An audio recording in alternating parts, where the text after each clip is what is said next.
Welcome to the Mountain West. Welcome to Lubbock, Texas, the temporary home for the Lobos of New Mexico. Rich Waltz along with Dan Dickow. We've got 4-0 Utah State in the Mountain West and 0-4 New Mexico. And neither team has shot well to open this game. As you see, we're 3.5 minutes in, and it's just a 2-0 start for Utah State.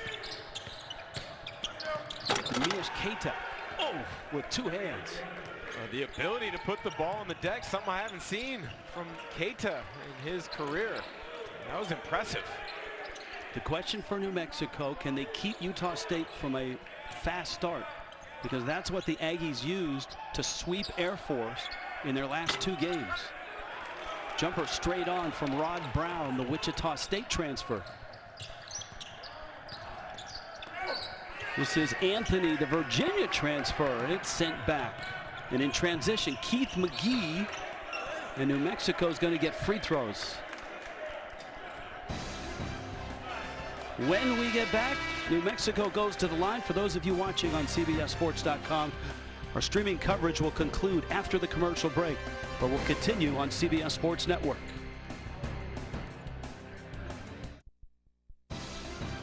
College basketball on CBS Sports Network is presented by Old Trapper Beef Jerky. Lubbock Christian University, that's where we are, that Rip Griffin Center, and Utah State off to a 4-0 start over New Mexico. It's the first of a 2-game series. They'll play again in 48 hours. And you're watching not only a big man who can score and rebound, Dan Dickow, but he can pass. I mean, just look at the guy at the top of that list. Yeah, Mias Keita. When you're mentioned in the same graphic as Tim Duncan, you're doing a few things right. Keita has done a lot of things right early this season. He has been tremendous on the offensive end and on the glass, but tonight he's gotten it started on the defensive end. 2 blocks early in this game to get things started for Utah State. He's great individually guarding on the post, but it's where he comes from the help side. I think that he's special on the defensive end. The big fella showing the repertoire, putting the ball on the deck. I've not seen that from him in 3 years in Logan. That was impressive. And at this pace, Dan, we may see a school record, because he's at 150 blocks now. He's only 5 away from the all-time record. And of course, Keita is just a junior.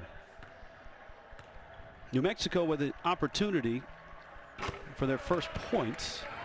And Rod Brown drops in a free throw. There's Craig Smith. All he's done in his first 2 years is win 28 and 26 games, win 2 Mountain West Conference tournaments, and make 2 NCAA tournaments. Now, they didn't get to play last year. Obviously, no one did.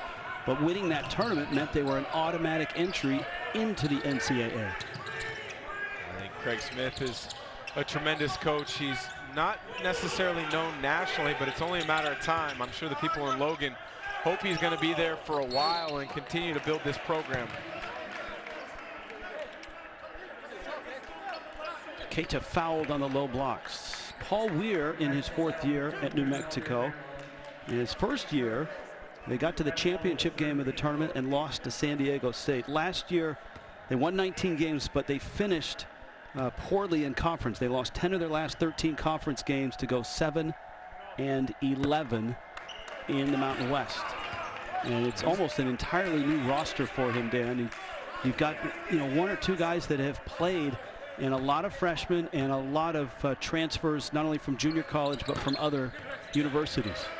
Yeah, Paul Weir has definitely transformed this roster. Malawach, really the only guy who played huge minutes a season ago, is in a new and expanded role, but Paul Weir really likes the talent level. He says with the late start that they got to practice with COVID protocols for the state of New Mexico, they're a little bit behind, but they're catching up quickly.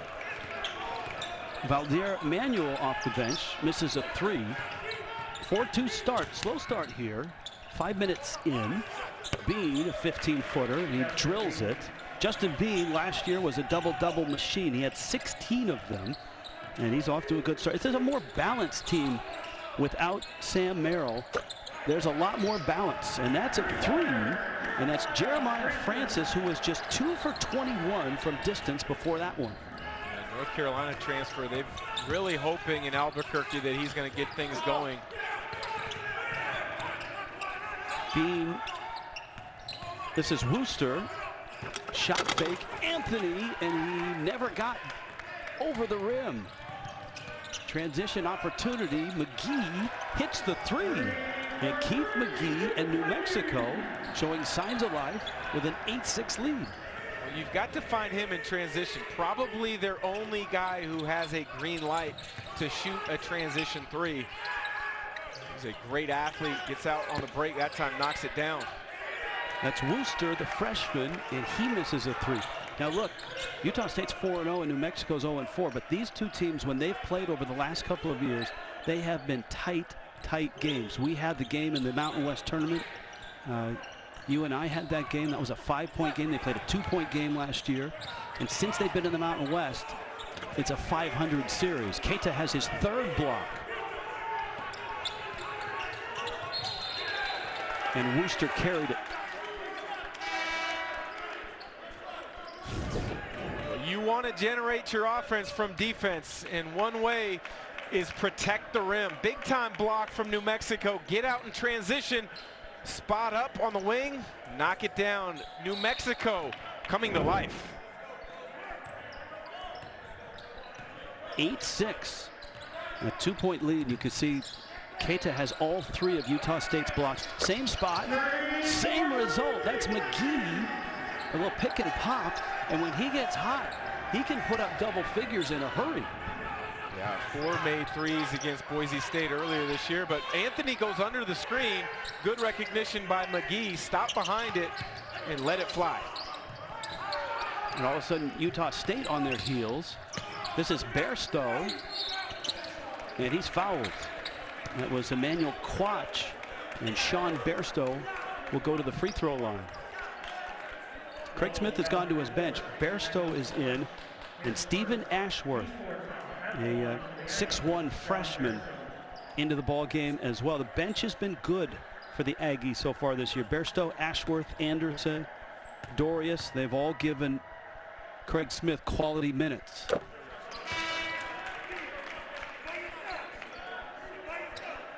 Well, I think bench play is going to be important, more so this year than in other years for a number of programs. Because of so many programs getting late starts due to COVID, you want to build that cohesiveness, that chemistry. One way is to make sure more guys are involved. The other reason being is that with different starts and stops or guys having to sit out games here or there, as a coach, you don't know what's going to happen. So you've got to make sure all guys are engaged and ready to play, so come down the stretch, they're ready to make a play in a big moment.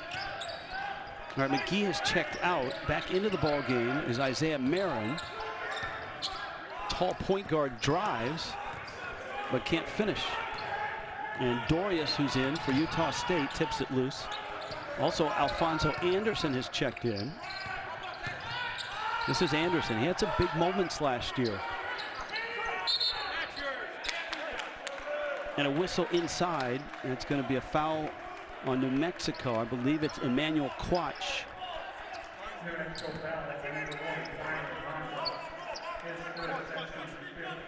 New Mexico, and you noted on it, Dan, that Paul Weir did not have a spring, a summer, or a fall with his team.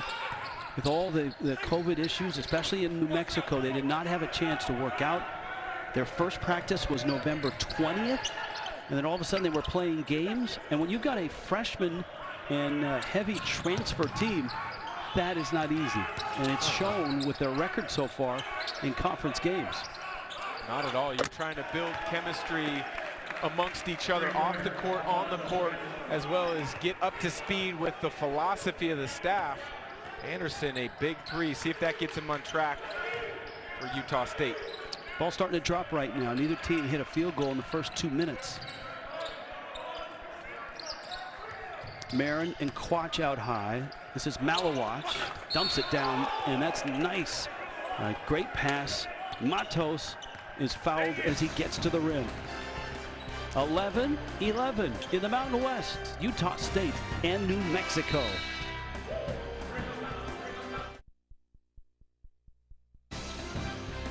college basketball on CBS Sports Network is sponsored by Old Trapper Beef Jerky. What's your beef? By AT&T 5G. Fast, reliable, secure. And by Geico. 15 minutes could save you 15% or more on car insurance. In Lubbock, home of New Mexico this year, 11 apiece, Utah State and New Mexico. Rich Waltz along with Dan Dickow tonight. There were stretches, Dan, in that Nevada game, and look, they haven't won a game yet in the conference. New Mexico hasn't. But stretches in that game that suggested they're better than 0-4. I think we've seen that so far tonight. Without a doubt, I agree with you. That second half, they started to put a lot of things together. Paul Weir told us on the phone the other day, he's seeing progress, and it hasn't translated yet into wins. Could this be tonight? We'll find out. But after struggling, missing their first shots from the field tonight, they have really gotten into a groove and started putting the pressure on Utah State by getting it and pushing it in transition. First free throw is up and good. And Paul Weir, every coach feels this way, but especially as you take a look at the 7 games this year and the last 4. Now, they were swept at Boise State, and they were pounded by Boise State. The Nevada games were closer. So it's a team that really missed all of that practice time for 7 months that is getting better with each game, and we'll see if they can pull the upset tonight.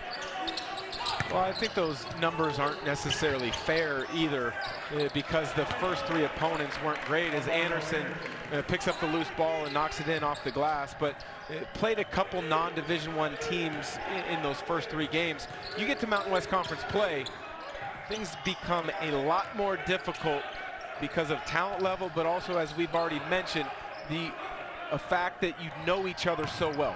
Ashworth picks up the loose ball. Bairstow to Wooster. Ashworth a deep 3, and he missed it. And Anderson pushed to get the rebound. That's a Utah State foul. And you're right. I mean, New Mexico stepped right into the fire of the Mountain West. Boise State is a top 20 team in the net ratings. Nevada's good. And the opposite for Utah State. They're still somewhat of a mystery. I mean, they swept San Jose State. They won both games at Air Force. Those 2 teams have yet to really exert themselves, and they're facing now a New Mexico team that's 0-4. Malawach, and off the miss, Wooster has it.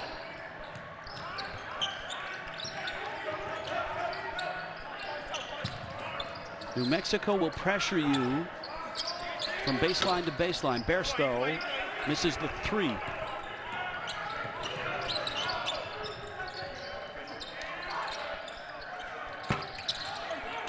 That's a long 3 by Quach. New Mexico is not a good 3-point shooting team. They have a few 3-point shooters, but as a team, they are not great. 30% from distance.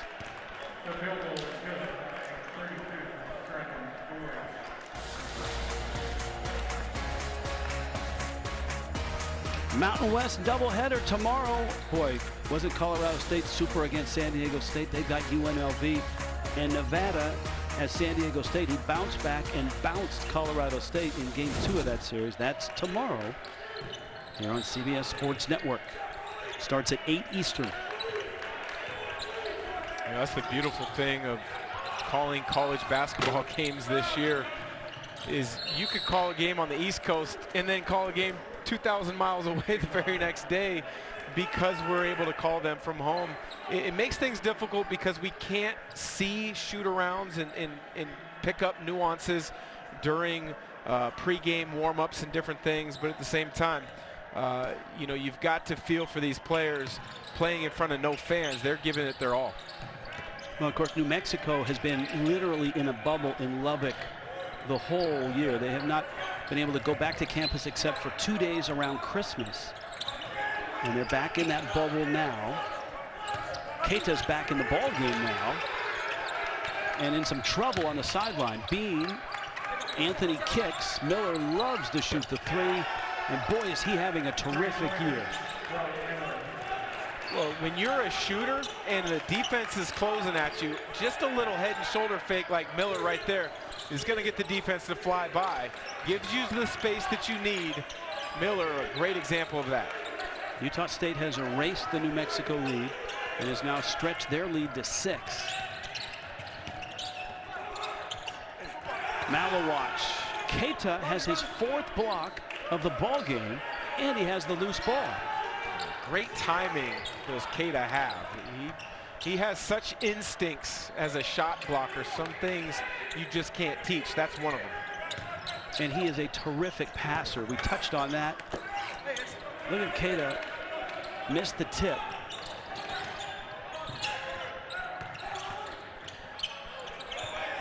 Francis cut off. Wanted nothing to do with Keita. The lane is closed. Rightfully so. Not temporarily, but for the next 2 hours. This is Malawatch. And he hits a 3. And New Mexico cuts the lead down to 3. That's a big 3 for Malawatch. Missed his first 4 shots. We spotlighted him in the open. He's got a different role this year. He's been a great complimentary guy his first 3 years, but now he's depended on making plays as the go-to guy. I don't think that's how you drew up a lob pass from Justin Bean. I think it hit glass, it hit iron, and then it dropped into Keita's hands for a feathery lay-in. Lead is 5.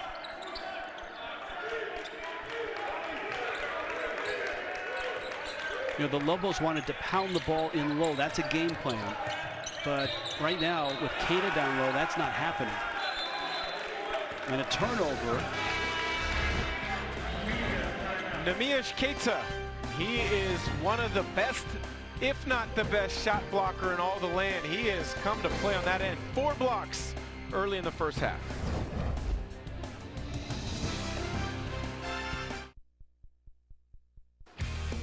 You're watching college basketball on CBS Sports Network, presented by Old Trapper Beef Jerky. Home game for New Mexico, but we are in Lubbock, and boy, do we wish we were in the pit and those 14,000 fans were with us. Dan Dickow, this is one of the iconic home courts in all of college basketball. Always a treat to go there as a broadcaster and as a player, and you've been there for both. Absolutely. It is a great arena, and they would definitely have a home court advantage.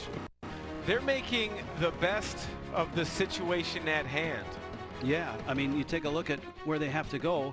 They cannot play. Teams can't come in without a 14-day quarantine coming and going from New Mexico, but on the bus into Texas, into Lubbock. The Rip Griffin Center has been their home. And look, as we told you, they didn't have a spring, they didn't have a summer. They didn't start practice till November 20th. And on the 30th, they moved to South Plains College in Lubbock. 3 games in Houston, 2 games in Boise, a couple of series here. They did go home for Christmas for just a couple of days. And Paul Weir told us yesterday that, you know, regardless of how this season comes in wins and losses, he's been so impressed with his team and how they've handled the quarantine and being down in Lubbock in the bubble. Keita gets it in tight, and if he gets it in that tight, it's 2 points. Fantastic block-to-block screen. Francis had to switch. He had nothing to offer in resistance for Keita on the low block. McGee has hit 2 threes from that spot. He's back in. And a turnover by New Mexico. Anthony, corner, Miller, and he's fouled. And Brock Miller is going to get 3 free throws. That foul is on Rod Brown. Well, Brock Miller knows who he is as a player, and that's a 3-point shooter. Runs deep corner, spaces it, makes a long closeout for Rod Brown. Brown makes a mistake not closing out under control, fouls Miller, puts him to the line for 3 free throws. If you're a young player watching this, you've got to recognize and know Miller knows his strengths. So what does he do? He spaces the floor. It either creates an opportunity for a teammate or for himself. One thing Craig Smith told us about Miller this year is that he's gone from a floor spacer to more of a complete player. And he was really, you know, the last 2 years with Abel Porter, who's a terrific point guard, and Sam Merrill, who's with the Bucks now. Miller was kind of the third wheel. I mean, he was really just a shooter who just kind of looked for open space. He's having to do a lot more this year, and he's doing it, and he's played quite well. See the run by Utah State. Their lead into double digits now. And this is a danger zone for New Mexico. McGee, who hit a couple of threes, misses. Malawatch the offensive board.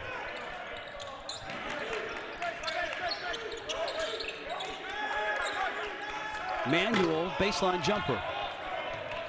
And he missed it badly.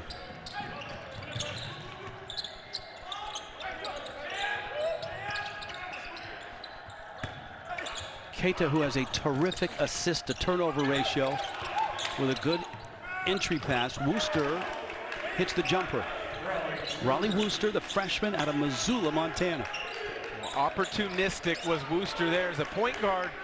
You're taught to get back in defensive balance, but take a step towards the free throw line. See if there's a long rebound. Wooster does that. He's the recipient of an easy two. I think you said the magic word in one of the things that ails New Mexico right now, and that is point guard. They do not have, at this point, a point guard that has really taken the job and run with it and been able to run the team successfully. And that's a challenge for them right now. Yeah, Francis comes in with a lot of high hopes, transfer from North Carolina. And Marin, a young freshman who's still learning the college game. He's shown flashes. You know, in the second Nevada game, 4 assists with 0 turnovers. Talking turnovers, Justin Bean, a rare turnover. Stop the game. Yeah, exactly. I believe there will be a brief ceremony here because Bean rarely turns it over. I think that's number 9 on the season. Well, I made the comment of Miller knowing who he is as a player. Justin Bean is the same exact way. He knows who he is as a player. Rarely does he take bad shots or try to do something out of character, like on the last possession where it resulted in a turnover. Lead is 12. Ashworth is fouled. So normally it's point guards when you talk assist to turnover ratio, but these two bigs for Utah State are doing something that you just never see. And it was the 7th turnover by Bean. Look at this, coming into the game, 56-21 assist to turnover ratio for a guy who is 7 feet and another guy who's 6'7", the two bigs Utah State. Yeah, those numbers are astronomical for a front court tandem. You ask nearly any coach across if they would like to have that from their starting backcourt, and I can guarantee you they will all say yes. Yeah, they would say heck yeah. But again, it goes down to, you know, they've been in the program for multiple years. They understand what Craig Smith wants, and they've been drilled for the different looks and different sets and the philosophies and the spacing that they want to play with. And New Mexico turns it over. Utah State on a nice run right now. Paul Weir's team has fallen behind double digits, and they don't want to get much deeper in this hole to a very good Utah State team.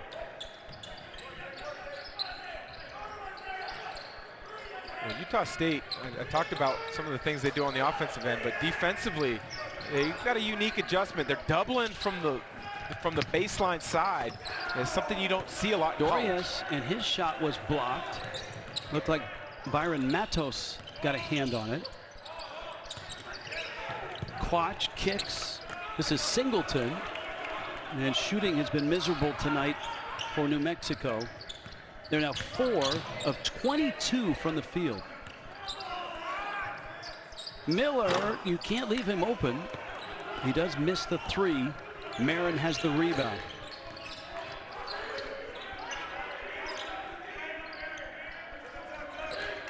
New Mexico kind of stagnant on the offensive end.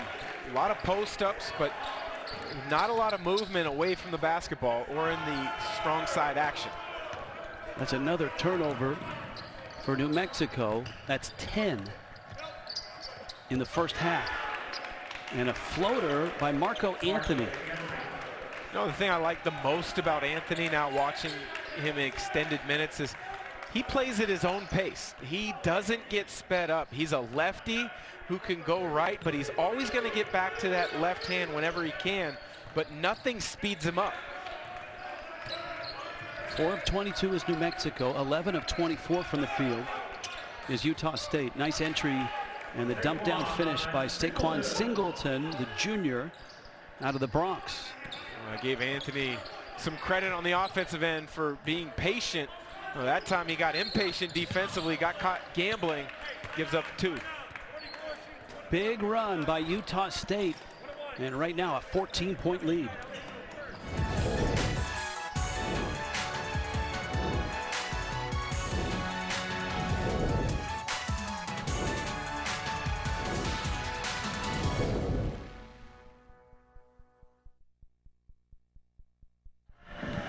Utah State on a big run and has a big lead as a result. We want to take this moment to acknowledge the unprecedented and violent events in the U.S. Capitol today. The joint session of Congress was suspended. A curfew was implemented in Washington, D.C. In fact, that actually canceled the game between UMass and George Washington. And we're directing our attention on this game tonight, but we do pray for the safety of those that are in harm's way. Rich Waltz along with Dan Dickow. We're in the Mountain West, which stretches now to Lubbock, Texas, home of New Mexico for this season. Craig Smith and Utah State come in at 4-0. They've won 6 straight. Neemias Queta is an All-American candidate, and he certainly is playing like it tonight. Queta has 4 block shots. He's coming up on the all-time record at Utah State. And at this rate, he's going to have it here early in the second half. Yeah, he's been extremely active, in particular on the defensive end of the floor. He can guard in pick and rolls. He can guard on the low block, and I think he's tremendous in weak side help, where he gets the majority of his blocks because of his timing and instincts. Boy, turnovers, 11 of them for New Mexico. Bean, or rather Bairstow on the step through, missed the layup. Biggest lead of the ball game, 33-17. Utah State on top. Coming up, AT&T 5G at the half. Listen to the names we've got. We've got Adam Zucker, we've got Ryan Hollins, Seth Davis, John Rothstein. We'll get you caught up on all the scores and highlights from the latest news in college basketball tonight. AT&T 5G at the half. 8th turnover there for New Mexico in the last 6 minutes, 43 seconds. That's really spurred a lot of this Utah State 15-2 run. You can't give easy opportunities at one end because you're careless with the ball on the other. This guy, that drive by Stephen Ashworth, this guy is going to be fun to watch grow up in this program. He is just a freshman. He did go on an LDS mission to Indianapolis, of all places. Great basketball city, and obviously the home of the NCAA tournament this year. But Ashworth plays much bigger than 6'1", 170. They absolutely love this guy. Well, Coach Smith describes him as a winner, somebody that, you know, he's not necessarily a point guard, not necessarily a 2. He just makes basketball plays. He knows how to play. You know, he played for Lone Peak High School, a great program in the state of Utah.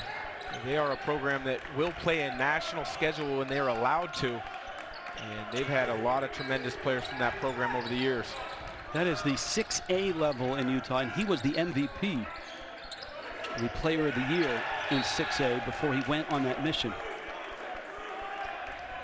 New Mexico's not giving, excuse me, Rich, New Mexico's not doing themselves any favors on the offensive end. Their spacing is poor. They're very stagnant. You've got to move this Utah State defense either through screening actions or dribble penetrations to try to get something easy. Queta from Bairstow. Well, that's easy. That's easy. You break a press, you need to attack. Utah State doing just that. Queta with the hammer. And they are pouring it on right now. A 20-point lead, a little over a minute left in the first half. McGee, this is where this team, if they were in the pit, you know, the energy would be different. They're a young team.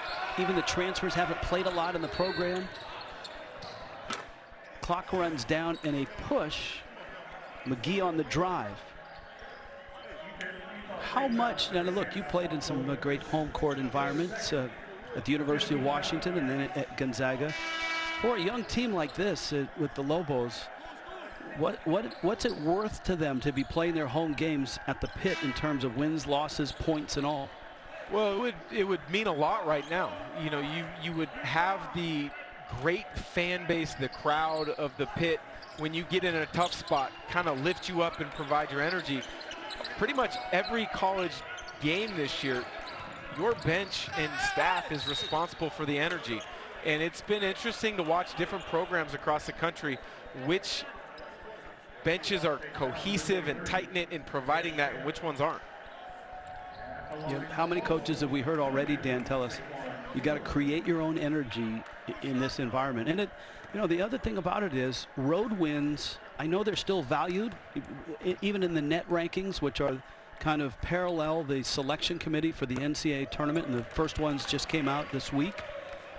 You know, there's still value for road wins, but, you know, road wins aren't as hard to get this year because obviously it's more of a neutral site feel without fans in the building. And college basketball coaches and a lot of people around sports will tell you that college basketball of all the sports is impacted the most by fans and that home court environment. Yeah, and I think the Mountain West would be towards the top of conferences in the country that have great home court advantages. Some really good road venues in this league. Oh, both these teams enjoy great followings and raucous crowds and tough environment. This is Keita. That's too easy. Too easy is right. A great seal. Throw it over the top. No weak side help for New Mexico. And then they have another turnover. This is something that is going to be addressed by Paul Weir at halftime. 12 turnovers now.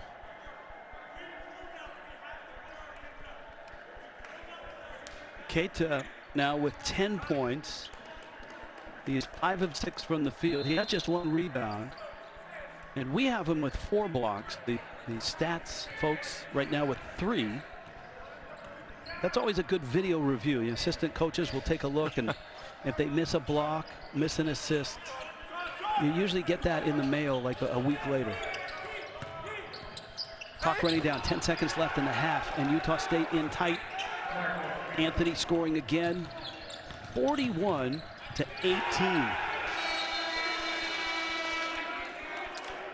Remember, New Mexico had a run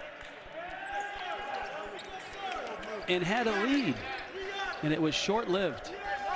Neemias Keita, we're lobbying for 4 blocks. There we go. I like it. Good work.